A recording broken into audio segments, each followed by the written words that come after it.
সম্প্রতি বীরভূমের জয়দেবে আনন্দমঠ সেবাশ্রমের প্রতিষ্ঠাত্রী অলকা মাতার সঙ্গে সাক্ষাৎ হলে তিনি বৈষ্ণব ধর্মের গুরু তত্ত্বের কথা বললেন। আপনি এই যে বৈষ্ণব সাধনার কথা বলছিলেন, তো এর মধ্যে তো অনেক গোপন তত্ত্ব আছে, সেটা একটুখানি বলুন। গোপন তত্ত্ব মানে নারীর সঙ্গ করে ব্রহ্মচার্য পালন করা, আর নারীর নার সঙ্গ করে ব্রহ্মচার্য পালন করা। তাহলে আমাদের হলো নারীর সঙ্গ করে ব্রহ্মচার্য পালন করা। এইটা কিভাবে ব্রহ্মচার্যটা পালন করবে, তাতে গুরু ধরে জানতে হয়। গুরু ধরে জানতে হয়।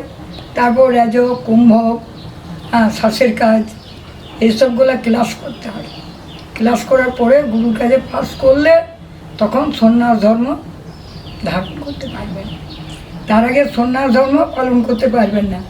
আপনি যদি 5টা ছেলে মেয়ের বাবাও হন, তো যবে থেকে ব্রহ্মচার্য পালন করতে পারবেন, তবে থেকে আপনি ব্রহ্মচারী।